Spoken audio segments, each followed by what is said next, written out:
This is Shutters Inc. with Bruce Williams and Joe Edelman. Hi and welcome to episode 529 of Shutters Inc. This is Bruce Williams from shuttersincpodcast.com, and joining me once again from Pennsylvania, it is Mr. Joe Edelman. How are you, Joe? Bruce, I don't know how I feel about doing odd number episodes. I thought I was always like an even number. What's up with that? I had never noticed that. Was that really the case? I don't know. I thought it was, but right. Gosh, I don't know. You just caught me off guard there. I'm sorry. I'm good, Bruce. How are you? I'm great, mate. I'm great. What have you been up to lately? Still about 5'8" and trying not to get shorter because I'm getting old, you know. I'm finally kind of getting back to normal. Kind of. Okay. You know, my normal's a little bit weird to begin with, but starting to do a little bit of traveling, a little bit of teaching, nice. Out in the real world, which indeed is really nice. Nice. I decided it would be this incredibly brilliant thing to do to start a whole online learning community, which we can talk about at some point. But that's been taking up kind of a big chunk of my time because, you know me, I'm kind of the break stuff and move on type. So I'm doing a lot of experimenting. Right. Trying to figure out how to really make it work. But yeah, awesome. I'm awesome. Mate, it works for Kevin Rose, so you should follow in his footsteps. There you go. Yep. Cool. Well, good to hear that you're traveling again. Where are you off to? Chicago is next. In, let's see, I guess about 2.5 weeks, I'll be headed out to Chicago for 4 days for an event called ClickCon. Right. It's my first time there in person. I did it virtually in 2020, so I haven't had an opportunity to do it yet. But we've got a big new trend, and I hate trend. I hate that word, but okay. It is. It's a trend in photography events here in the U.S. Where everything is moving towards being experiential. So I have no idea what the right number is. I'm going to guess 5-6 years ago, maybe. Sal Sincata started an event called Shutterfest in St. Louis, and right. He basically took over the Union Hotel in downtown St. Louis. And the Union Hotel is very old, has a old train shed that's been converted into, event space and that. And he would do this 2 or 3 day event where it's pretty much like 24/7 shooting. Right. And they had speakers come in and do presentations, but tons of hands-on stuff. ClickCon came along a couple years ago and took it a whole nother level where, as instructors, we can do some classroom stuff, but every presentation's 2.5 hours long, and the goal is shoot. So basically, people hit the Palmer House Hotel in Chicago, and for 3 straight days, they shoot. And right. From what I've heard, from what I've read and been told, people pretty much go 24/7 for 3 days. They bring in about 50 models, about 30 makeup artists. Wow. And I think there's about 35 instructors, and people just kind of go crazy. So even our big event for the year here in the U.S., Photo Plus, which used to happen at the Javits Center in New York, I think Glenn's actually been there. Right. That, for the time being, is no more. Right. They're holding on to that brand name, but they've rebranded it this year and moved it, and it's called Create NYC. NYC being New York City. Yep. It's going to be held in the Dumbo section of New York, right along the river, and it's going to be a 3-day experiential. So they're still bringing in all the camera manufacturers, all the vendors, but none of that trade show booth stuff. Everything is hands-on, photo walks, shooting opportunities. So all of it's going experiential, which I think is awesome. I was going to say, I can kind of understand why, you call it a trend, but I can understand why it's going that way, because the whole trade show floor thing gets a bit monotonous, and once you've been to one, you feel like you've been to them all. I mean, okay, yes, there are new hardware releases each year and so forth, but it's generally the same experience over and over again. Yep. And the idea of putting a shoot together is certainly going to inspire people to get off their butts and show up. Sure.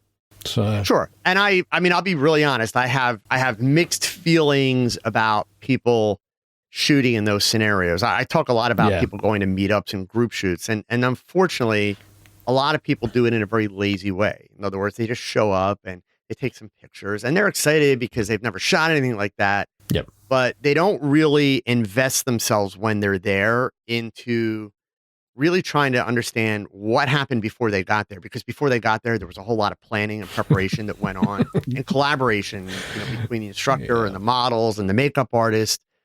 And of course, if you're trying to build your portfolio, those aren't the kind of events to go to build your portfolio, because there's 30 other people that have very similar pictures. Yeah. So you're not walking. I don't care if you're the guy that's lucky enough to get the best picture. You're still not walking away with anything that's truly unique. Yeah. So I really encourage people, like, look, they're great events if you go with an agenda.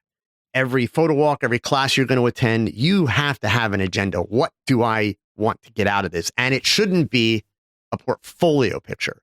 It should be a learning piece, something that you really want to make sure that you're going to come away with a better understanding of how to do it. Yeah. And that's what I was going to add, that even if you do come away with the best picture, as you said, it's not unique, but it's also not something that you constructed if you were an attendee to that shoot. Yep. Because you've generally, been in the hands of the instructor who's said, I've set the lights for f8 or I've set the lights for f5.6. And so you're basically following instructions. And the only part of the process that comes down to you is the composition of the frame and the moment in time at which you push the shutter. Yeah. So it's a double-edged sword. For the people that are lazy about it, unfortunately, there's really not a lot of value to it. Yeah. For the people that actually go with an agenda, with, the goal of stepping outside the comfort zone, trying things they've never tried before. If you're going to attend any event with any instructor, whether it's a photo walk or a class, you should go in with a set of questions that you want answered. And if they're not answered, they should be the questions that you're asking. They should be the conversations. Because what's great about those things, you're working one-on-one with the various instructors. Yeah. And as an instructor, I really enjoy that, because I'm not standing up in front of a big group of people just talking. I'm interacting with people. I can look over their shoulder. I can give them ideas. But if you don't go in with an agenda, you come out with not really as much value as what you could have gotten from that opportunity. Absolutely. Cool. So Chicago. And when's that? Yep. That's next up. That's the 21st through the 24th of this month, June. Beautiful. Awesome. Yep. Get along to the Windy City and meet Joe if you haven't already. Go. And how's your home studio space, or have you got yourself an industrial space somewhere else, or what are you shooting in now? No, still for now, I had a studio space that I gave up as we went into the pandemic, because my lease came up for renewal. That was the gorgeous place on the second 2020. floor with the brick walls and everything, right? Yep, it was indeed. But unfortunately, at that point in time, the rules that we had, we could go into the building as a leaseholder, but we couldn't take clients into the building. Yeah. We had no idea where the pandemic was going. So I let the lease go. At this point, I don't know that I will go back to leasing a space like that, because I'm doing enough traveling that I'm still not going to get to spend enough time there. So indeed, the home studio is put back together in its entirety. In fact, it's about to get some fresh paint real soon, and it more than does the job. Nice. Well, my home studio is my garage. Hey, that works. It does. It works. Shall we talk about my image? Sure. Go for it. Okay. So before we started recording, I sent Joe an email with 3 images. One was an image I found on Instagram a couple of months ago that I really liked the look of, and I reached out to Teigan, a model I've shot with a couple of times before, and said, how would you feel about recreating something like this? Doesn't have to be an exact replica of it, but in this general theme. She loved the idea, so we picked a day where we could both get together and shoot. And along the way, I thought about making it a steampunk themed shoot. So I organised costume hire for that, and we shot that on Monday of this week, so 5 days ago now.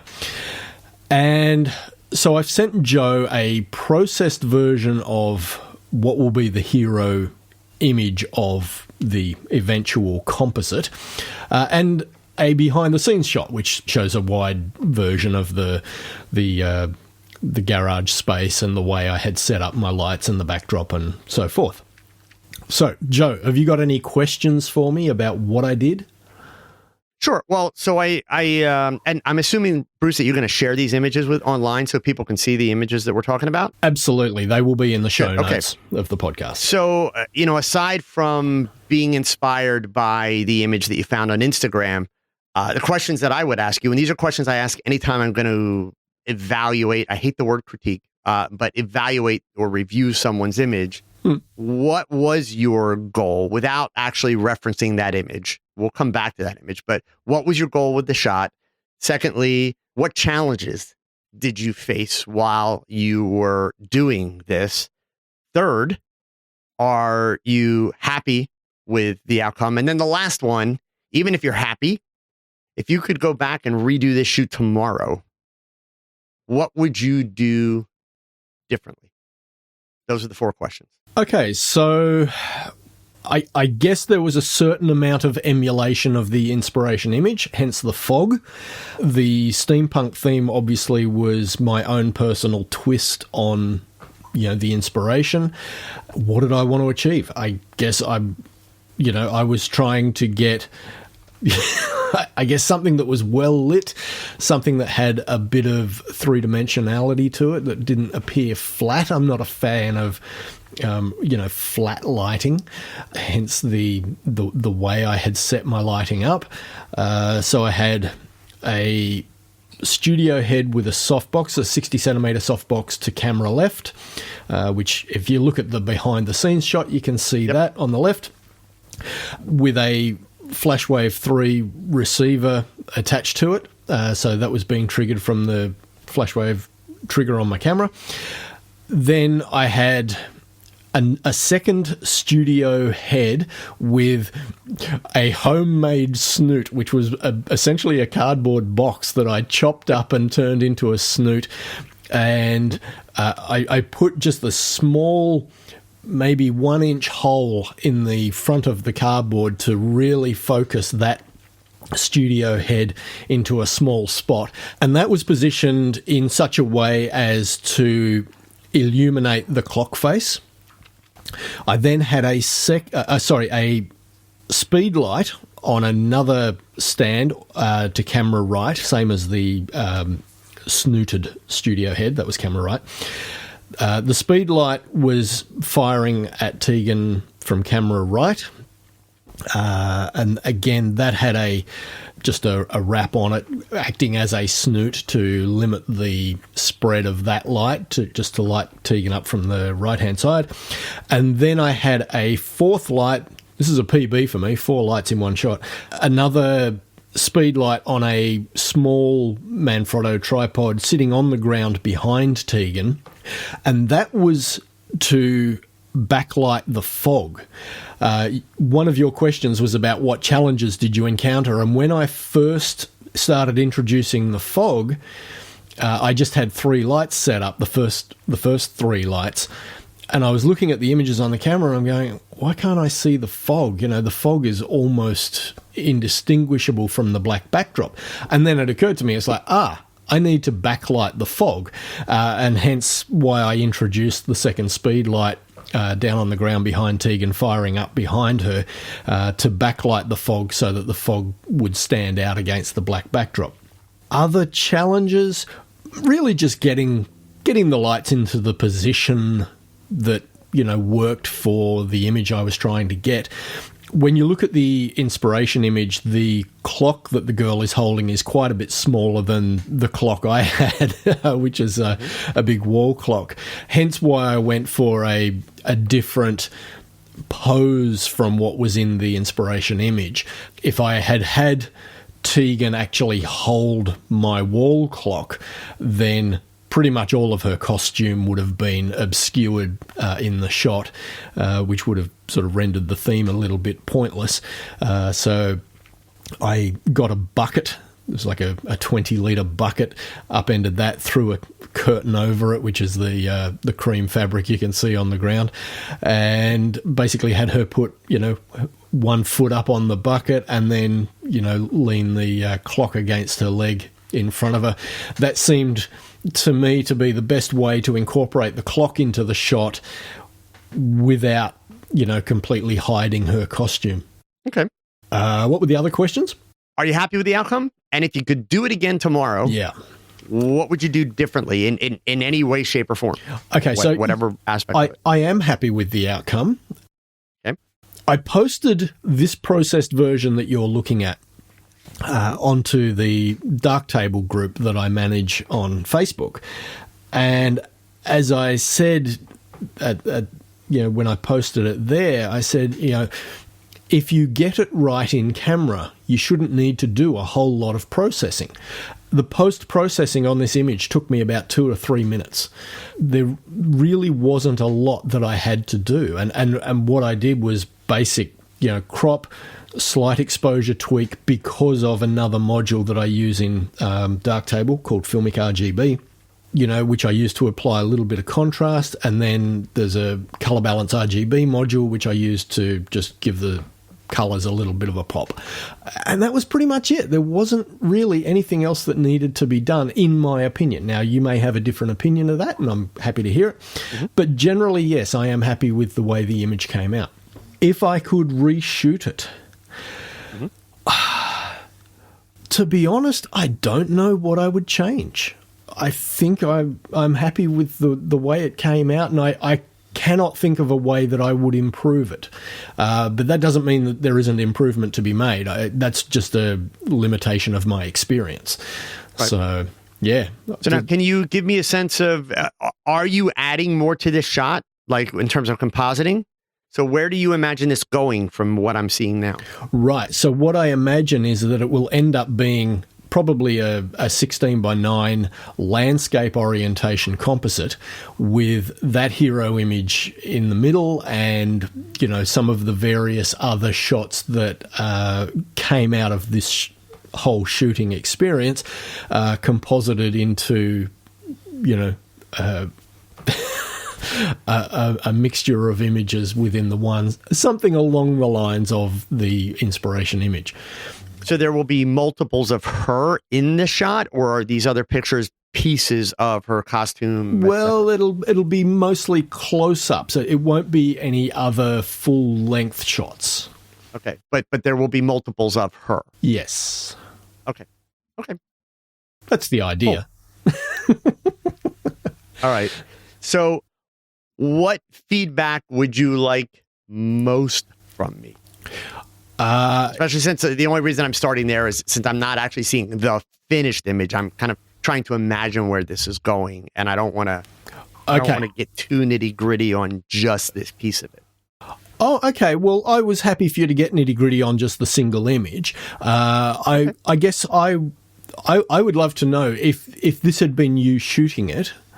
Mm-hmm. And let's put it on the table right from the outset. This is I think, a fairly different style from the style in which you generally shoot. Yeah. But if you were shooting something in this style, would you have done anything differently? Yeah. Okay. So let me start with the image that you use for inspiration. And these are things actually that I think can help you as you put your composite together. Okay. So it's not that your picture's bad or there's anything wrong with it. There are one or two small things that are kind of a big deal for me, but they don't have to be a big deal for you. And beyond that, it's really just a matter of taste, right? But one of the things I want to point out to you, or a couple things I want to point out to you about your inspiration image. Mm-hmm. If we take a really close look at that image, number one, the girl is not wearing any kind of costume. And I totally understand you kind of went from this to the steampunk, and that's cool. But when we look at the image, one of the things that this photographer has done really well is really used up all of the space in the image. The only part of the image, space-wise, that kind of really bothers me is the upper left-hand corner. Like, I almost feel like they purposely left extra space there to win the award. Like, why is there nothing there? When you look at the rest of that image, they have really successfully used every inch of real estate. Sure. Except that far upper left-hand corner. I'm a big fan of eyes. I'm not a big fan of the eyes in obviously the inspiration image, and I'm not a big fan of the eyes in your image, and I'll point out why. Okay. The other thing that really drives me insane about the inspiration image, insane, is just the sloppy, messy hair. And it's not that the hair needs to be perfect, but I just really don't feel that that adds anything to it. But I also want to point out one other thing that I'm going to hope that you noticed, or I'm assuming that you noticed. The inspiration image wasn't done with smoke. It was done with an overlay of clouds. Yeah. Okay. So all of that's post-production. Yes. Right. And I point that out only because as we look at your image, one of the problems that you're going to run into, which is totally workable in Photoshop though, or Darktable as you're doing it, I would assume, as you extend this to a horizontal 16:9, you're going to have a hard straight edge on the right-hand side of where this ends, where your smoke stops. Right. So you're going to have to piece some edging or something together to mask that. Maybe you're going to have to put another one of her over that gap so that you can blend it out effectively. But I do think that kind of as we see in the inspiration shot, there would have been some value to having some smoke in front of her. So I would actually encourage you as you build your composite to consider using some overlays and actually adding to the smoke that you've started with. Well, here's the thing. I own the fog machine. Well, actually, I own one too, but I do my will best to apologize never to Lee Gatland because it actually belongs to Lee Gatland, and he loaned it to me a few years ago and hasn't asked for it back. So I've still got, I should say, I still have the fog machine. So it would be quite simple for me to go back down into my garage, set the backdrop up, and simply shoot a couple of images of just fog against the black backdrop with the backlighting, and then I would have that to use in the composite. So that's certainly doable. Yeah, you can definitely do that. But I think that's also going to give it a little bit more depth and a little bit more moodiness. Right. I'm one of those people, when I shoot stuff that's character oriented, it's hard to do costume pictures and make them really, really amazing unless the costume is extremely expensive, extremely detailed. In other words, extremely amazing. Yeah. So I tend to take the approach of, I want to give the illusion, in this case, that it's steampunk, but I don't have to prove that it's steampunk. It doesn't have to have every little detail of a steampunk image for me. So like, honestly, for me, below the corset that she's wearing, the fishnets and the dress really don't do much for me. Okay. I'm not a fan of the way the outfit kind of gaps. It's like, there's a full triangle over her right breast, camera left, but then it's kind of almost like falling off on camera right. Yeah. We did struggle with that. Right. It's kind of one of those things. It's like, if we're going to work with a costume, we either need to really work with the costume or we need to kind of mask the flaws. Right. I'm all about protecting eyes. So obviously in the inspiration shot for me, I would have done it with the eyes open. Sure. And I would have wanted the girl staring straight at the camera. In fact, if you go back and look at that inspiration shot, imagine that girl, no affect, just the dead expression like she has, but staring straight into the camera lens. That creates a challenge for the viewer. Right. There's all this interesting detail that makes you kind of think like, what is this? What's going on? But yet you're stuck staring at this beautiful young woman. And to me, that's really, really strong and really powerful. So you've got an equally as beautiful model. Yes, you've got her looking at the camera, but her left eye is kind of stuck in a valley, or her left eye, camera right eye, sorry, is stuck in a valley between a really big shadow on her nose and her hair, which is really far forward. Right. So I would have been inclined, and I do light very commercially, so I'll own that right up front, but I would have been inclined to bring the light around a little bit more to the front. But if I wanted the moodiness, which I realize you're after, I would have gone kind of up and higher. And then the only other piece is, since I picked on the hair in the inspiration shot, in your shot in particular, I would have put all of her hair, I would have pushed it behind her shoulders so that I could see the detail with the necklace that she's wearing, Right. with the straps to actually go ahead and see a little bit more of the costume. And I would have used more of the little gears glued onto her face. Yep. And instead of having them kind of up along the edge of her eye where they fall into the shadow of the hat because you have your light placed back and high, I would have actually put them down on her cheek. Right. And done the pattern below the eye on the cheek. So it's kind of subtle things, it's small things in that sense. But yeah, I think honestly for me, really the biggest thing that I would have done differently is I would have raised the clock higher. Right. And just kind of masked the bottom of the outfit, because steampunk is all about detail, right? Yeah. I mean, everything about steampunk is detail. It's industrial. Yep. Below the corset in her outfit, it's not industrial. Right. So that would have been kind of my big change, in that sense. But I would be very excited to see kind of where you're going to go with it, how you're going to put the pieces together. And I do think you have a lot of opportunity. And, the only big recommendation, like I said, I would actually encourage you to add some more smoke along the way to create kind of that sense of depth. And keep in mind, too, that you could have a lot of fun with that smoke. You've got just a hint of blue tint in that smoke. Did you gel the smoke or no? No, I don't. I actually made the comment to Teigan at the time that we were shooting. I was like, I did not understand why there was such a blue tint to that smoke. Right. Now, well, it so might here's be the beauty that it's of it. something Consider to do. yourself lucky. It might be something to do with the chemical composition of the fog. I don't know. And it very, very well could be. But here's the beauty of that, right? So you can, in post-production, very simply pull the blue hue out, and you're going to have white smoke. Yep. Or you could recolor it. You could grab the blue hue, and you could start turning that smoke into varying colors. And then as you start to add your overlay images of smoke, assuming that it's going to wind up with the same blue tint when you shoot it, you could even have various different tones and colors of smoke throughout the shot. And what I would encourage you to do then is, instead of going with colder colors, steampunk tends to always be very warm and earthy. Yep. Right?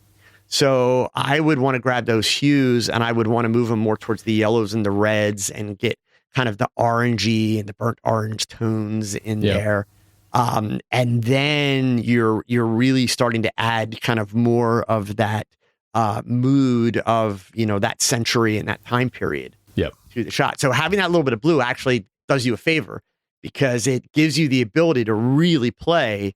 You could take it out super easy if you just decide you want it white.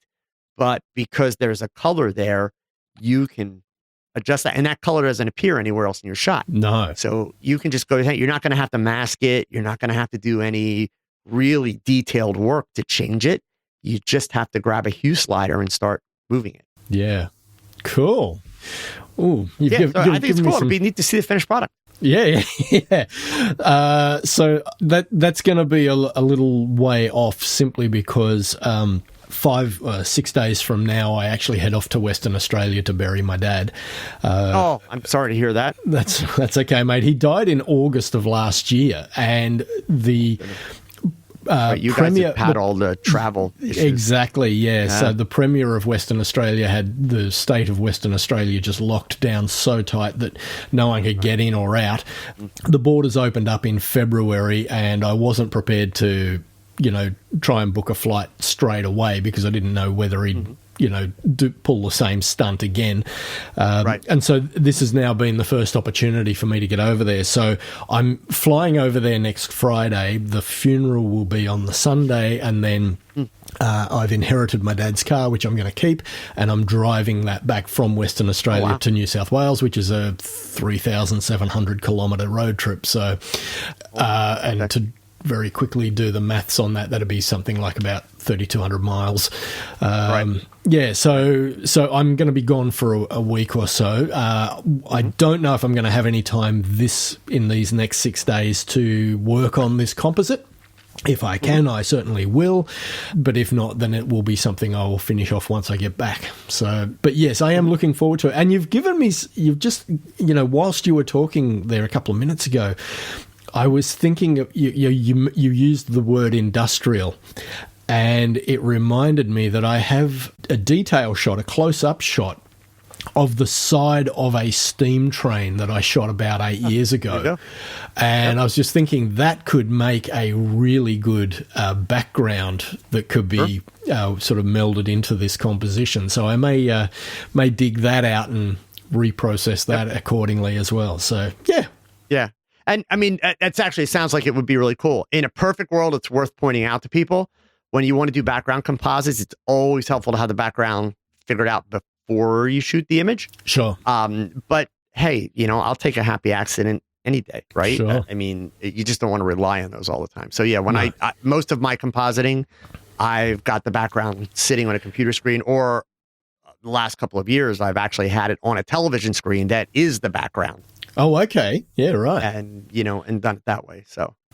Well, I should state right from the outset that the image I've got in mind of this train that I shot, if I composite it into the background, it will not be in a way as to make it look like she was standing beside the train, because the angles are all wrong. It would simply be a texture piece.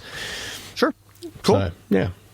Very cool. Cool. Yeah, I'll give you credit for using the smoke machine. I avoid them like the plague, only because they're very unpredictable. So, of course. I mean, it's always it's a great idea until you're doing it, and then it's like it just it won't cooperate. So if you look at the behind the scenes image, you will notice that lying on the ground is a reflector still in its case. And I was actually... You were probably using that to wave the smoke out of the way, weren't you? You got it. Yeah. Well, not to wave it out of the way, to wave it into the shot, because the fog machine was off, on the ground there at camera right. And at first I was, simply firing the fog and just letting it, do its thing. And I felt in the first couple of shots that the fog wasn't lifting enough. It was staying close to the floor. So then I thought to myself, okay, what have I got around here in my garage that I can use to fan the fog, just to get it in motion a little bit? And to lift it up off the floor. And so I saw my reflector and thought, yep, that's perfect. So that's what I was doing. Yeah. So I'd fire the fog, pick up the reflector, give it a quick wave, drop the reflector, pick up the camera, jump back into the shot. The good thing is that the fog moves fairly slowly, so you did actually have time to do all of that and then pick up the camera, recompose, and fire. So, So now, do you guys down under, do you have a product that's very popular here in the U.S.? It's called Atmosphere Aerosol. Have you ever seen that? I have not heard of that. It is smoke in a can. So it's in a spray can, like it looks like a bottle of hairspray. Right. You can Google it when you get a chance. Just Google Atmosphere Aerosol. Right. And that has become very, very popular here in the U.S. because literally it's like basically pick up a spray can and then you can, spray smoke in a space where you want it. Yep. And it will hang in the air for a few minutes. Yeah. To be able to get your shot. Now, it's still a bit of a different texture than what you're going to get out of the machine. Right. But you can actually control it a little bit more. You do have to be careful. I've never tested this aspect of it, but they have huge warnings on the cans that the stuff is highly flammable. So they're like, do not use it near heaters, open flames, And so like in my home studio, I've never used it here because next space over from my studio is where the heater is for the house. But I've used it. I've used it on location. I've used it, in the bigger studio that I had that was in the old factory. Yeah. And the stuff actually is awesome. It gives you a little bit more control. So I don't know if it's made its way to Australia yet, but I'm pretty sure they have it in Europe by now, but I don't know if it's available. Look, I'm sure the theatrical companies would be across all that, so there's bound to be someone who supplies a similar product, if not the same product. So, yeah. Since 2005, Shutters Inc. has been a labour of love. But beyond the time required to produce it, there is also a financial commitment. If you find value in the podcast and would like to help keep the servers running, hit up the Patreon link, which is in the show notes. Even a couple of dollars a month will help. Much appreciated. Now, back to the podcast. So tell us about your new website. So, I mean, it is a website, but it is called the Tog Knowledge Learning Community. Nice. And basically, it's a bunch of stuff. So right out of the box, people are always like, "What the hell is Tog knowledge?" Tog knowledge, the way that I like to describe it, it is the knowledge that you gain with a camera in your hand. So it's kind of like Tog knowledge is where the rubber meets the road, in the sense that you have picked up your camera and you're going to take all of that reading, video watching, classroom taking, all of that stuff, and actually start to put it to use. Because the reality of it is, you can read all the books you want, you can take all the classes you want, you can watch all the videos you want, and you still don't know squat. Yeah. Until you pick up a camera and just screw stuff up. Yeah. Period. Nor do you get the satisfaction of having actually attempted it. Even if you fail, at least you... There is that too. Yeah. Right. So Tog Knowledge, the community, came about because if you remember, we're probably going on 8 months or so ago now, I was briefly banned from Facebook. Oh, that's right. One of their new security bots didn't like a couple of my posts and banned me. And I hold no ill will. I'm glad that they're doing what they're doing, but that also means that while those things are learning, they make mistakes. Yeah. Part of what that taught me is, wow, like myself and many other, not just photographers, but businesses, we are building major pieces of our income reliant on websites that we have no control over. In fact, we barely own the content that we're creating there. Yeah. And to just, get locked out. And not to mention, I'm sure, most people understand that if you're a member of a Facebook group or any of that kind of stuff, most Facebook groups, even the good ones, are still a little bit dubious in terms of the quality of education that happens, in terms of the fact that you're still going to deal with a certain amount of trolls entering the community. And part of the reality is people just tend to forget that when they're typing something bluntly on their phone or computer screen, that there's a human being that's going to receive it. Yeah. So I had the idea for a while. It's like, you know what? It's time to start looking for a way to build a community outside of Facebook. And, I've got 10.3 thousand members in my Facebook community. And just like a typical Facebook community, that doesn't mean I have 10.3 thousand members that are active. They're doing things. There's tons of lurkers. So I figured, great, I want to find the people that are really, really interested in learning. And I'm going to move them into this new community. And we're going to steal some things from social media, but it's really designed to promote the sense of community. So the things that make it different from a Facebook group, simple things like when you first sign up, you not only have to upload a profile picture, but that profile picture has to be a close-up of your face so that we can actually see what you look like. Mm-hmm. You have to provide a link to either an Instagram profile or a website so that when you comment on someone's photograph, or if you ask a question, or if you have something to say about anything, somebody can click on your profile, go look at your images, and then they have a sense of what is your level of experience and what do you do when they're either reading your comments or whether they're commenting to help you. Yeah. We do weekly video meetups. Cameras are a requirement for those meetups. You can't have, and they're on Zoom. You can't have your camera turned off. You can't do it from your car where you can't pay attention. You've got to be there. You got to be present, and you get to know people.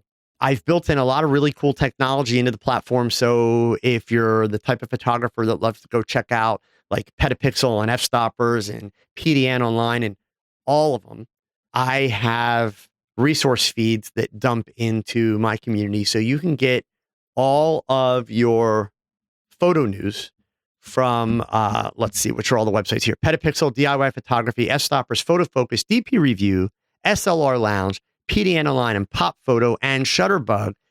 Any news that they post, any articles they post appears in my community within 5 minutes of them posting it on the blog. So instead of having to go to all those different websites, photographers can stay in the community, find the article, and it's completely legal. I'm not stealing their content, by the way. They give me the RSS feeds for the content. Yeah. I have another section set up for gear information. So I keep all the gear information separate.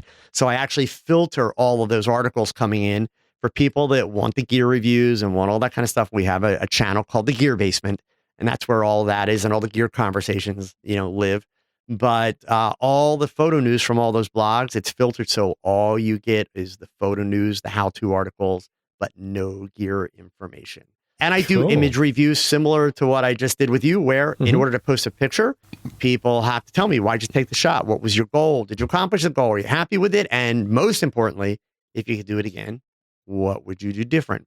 And we have a photo share channel, which I'm not a big fan of, but people love it. So it's staying.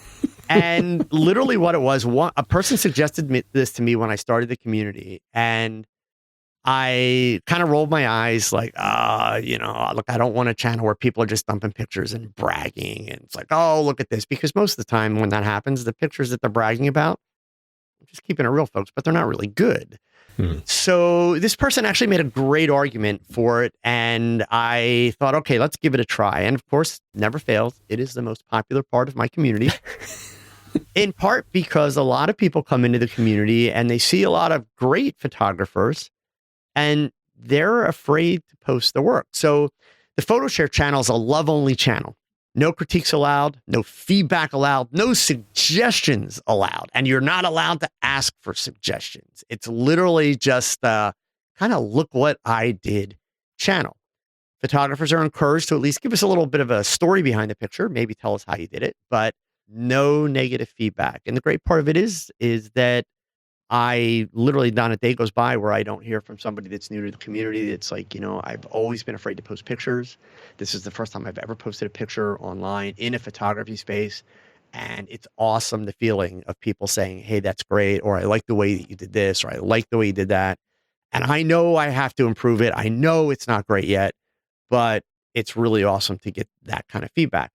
So it's turned out to actually be a really great piece of the community. Another thing people have a lot of fun with, we have a channel where every day a new photography quote by a famous photographer gets posted. And then people are challenged to find an image that they have, and they're allowed to go dumpster diving through their old files, find an image that they have that essentially illustrates that quote for them. Nice. When they post the image underneath the quote, they're not allowed to tell us why or, make a comment about it. It's just put up the image. Here is your interpretation of that quote. And it's been really fascinating to see how different people interpret various quotes differently along the way. So, yeah. So it's, as I tell people, it's like, it's not for everybody. I'm a big believer. Learning requires effort, and watching YouTube videos, that's not effort, folks. Sorry. No, it's not. Learning requires effort. And if you are antisocial, that's a shame, but I understand that. That's your choice. You don't want to be in a community like this, because the software and everything that I'm using, it also gives me the ability to check to see how many times a person has posted or commented or interacted. So twice a year, I am purging people from the community. If you're not participating, then, you're just taking up space. Fair enough. So I'm not trying to build the world's largest photography community. It is for photographers who are looking to improve.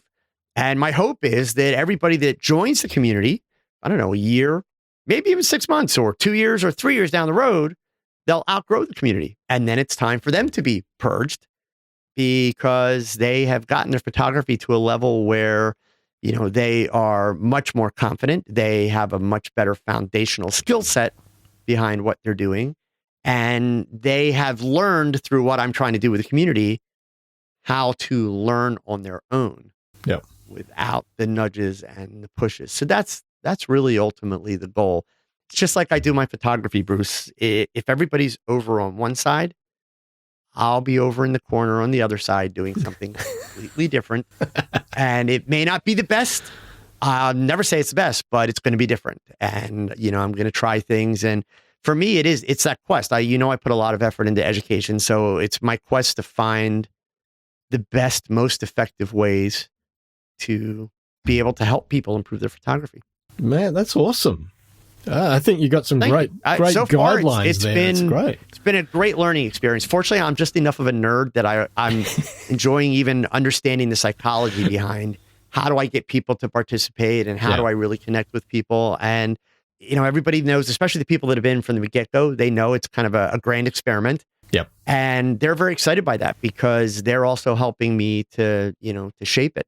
as much as I'm not a big fan of people sharing their opinions about somebody else's photos, I have spent a lot of time, asking group members for opinions about things we're trying, how it impacts them, what their takeaway is, that kind of stuff. And so people are really enjoying the fact that they're part of the experiment that we're building here, and we're kind of learning as a group. So it's a very structured community. It's got a very clear mission, but so far so good. We'll see. Well, mate, I wish you all the best with it. That sounds fantastic. Thank you. So how can people get in on this if they, do want to be active and social with the Super other photographers? Simple. You can go to www.tog, knowledge. So you put it together as one word, tognowledge.com. And that'll actually take you to a page that's on my website, but that's a lot shorter than giving you the whole address from the website. You'll be able to watch a little video. That's me kind of explaining the community, showing you a little walkthrough of it, tells you a little bit about the community, and it has a link there that you can join. And it's worth pointing out also that we're only about 2 months into the community.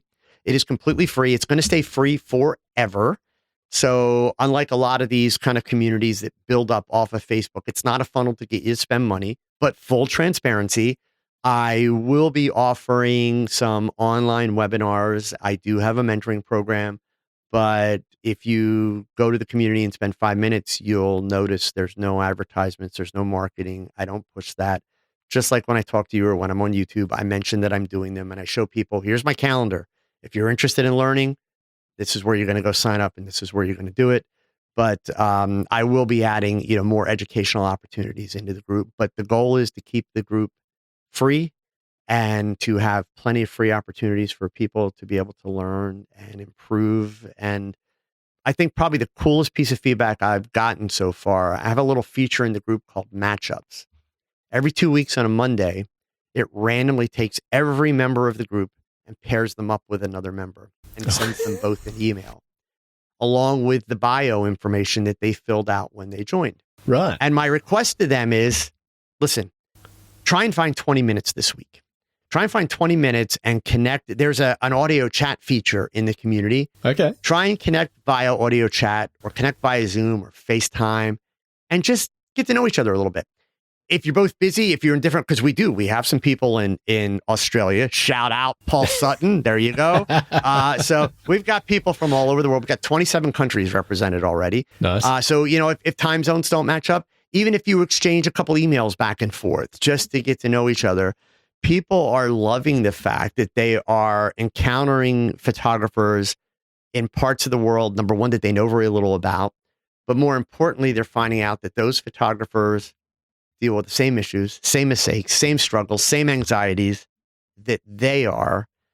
And it's actually very empowering for people. It's, to me, I am a nerd. That's one of the greatest things about the internet in general. It makes the world so small. It's incredible. Yeah. Without the internet, I never would have met you. I wouldn't be talking trash behind Glenn's back. I mean, I who would have known, right? So, it's that's the great part about this kind of stuff. So we really do. We push the idea that, hey, you're gonna get to know people. Awesome. Well, mate, I really do wish you all the best with it, and Thank you. It certainly sounds like a great community. I will have to join up. Absolutely. My problem is I'll end up getting kicked off for not being active enough because I'm not shooting enough. The cool part is I'm not, just to be clear, I'm not telling people like, hey, you got to have like 6 posts, or I just basically you've got to not have a goose egg. At every 6 months. So a comment, a post, and that post might be a question. It might be hey, I got a question about this or whatever.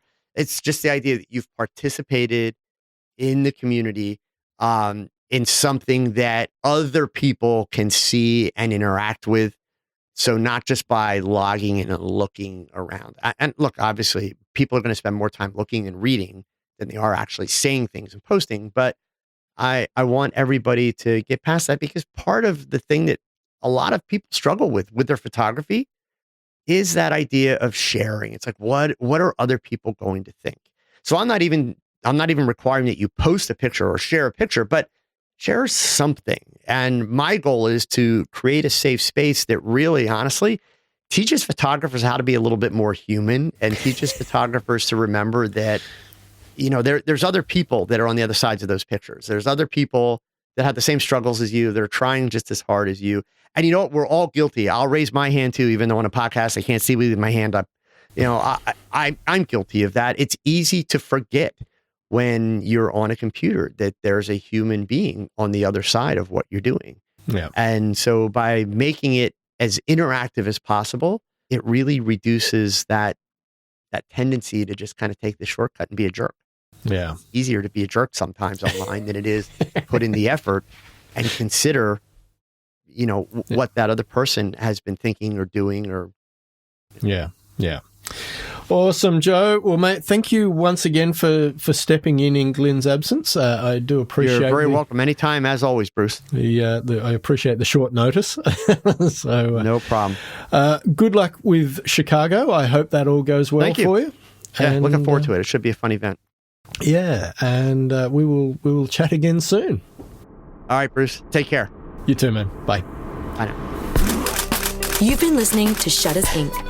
For questions, comments, and feedback, email theboys@shuttersincpodcast.com.